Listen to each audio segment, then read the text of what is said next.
Oh my God, the market is changing.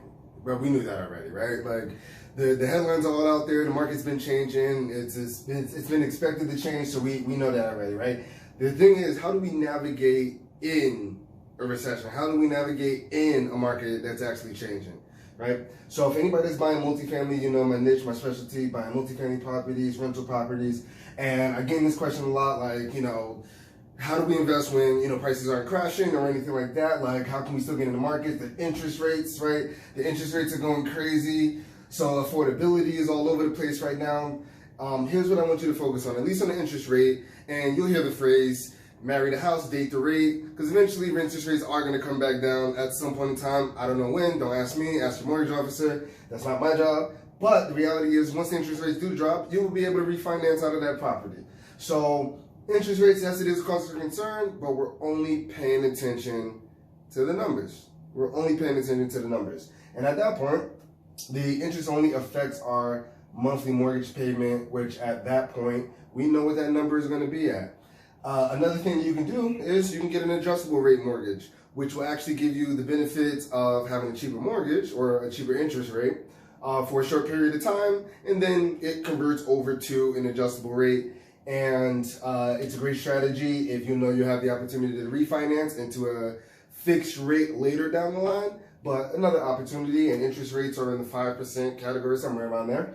We want to always be focusing on cash flow and buying these investment properties and buying especially rental properties, because we don't know when this market is going to crash or take a step back or whatever the case. But the reality is that we're buying at the peak, in the tippy top of the market, which means that any swing negatively, as far as prices drop, will result in negative equity. And then at that point, if you were ever in a position and needed to sell, then you won't be able to sell because you have no equity in the property, at least without bringing money to the table.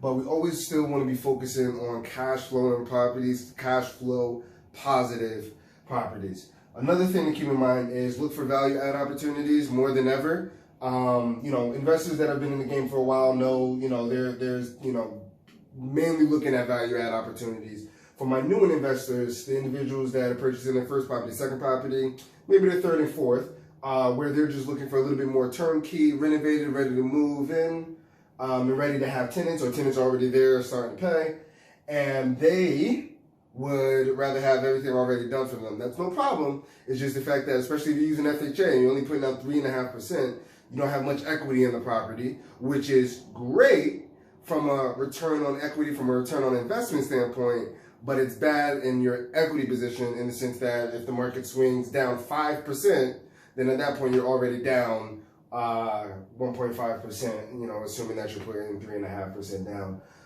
And here's an interesting topic. I'll expand on this later in a different video. But diversification, normally you'll hear this like in your portfolio, like your stock portfolio, stocks, bonds, ETFs, mutual funds, all that stuff, right? But we're in real estate. So diversification looks a little bit different in real estate. And at a moment's glance, you might think diversification might be rental properties, flipping, maybe you're going into commercial space and so on and so forth. And that's all true. But for some people who just own rental properties, there's ways that you can diversify within your rental properties. And that's mixing up your bag as far as tenants. Airbnb, short-term rentals, cash paying tenants, Section 8, government subsidized housing, things like that. And there's ways that you'll be able to hedge against any type of rental loss that may occur from job loss or anything that the market gives to us on a negative win, especially if you're in a tenant-friendly state and not in a landlord-friendly state.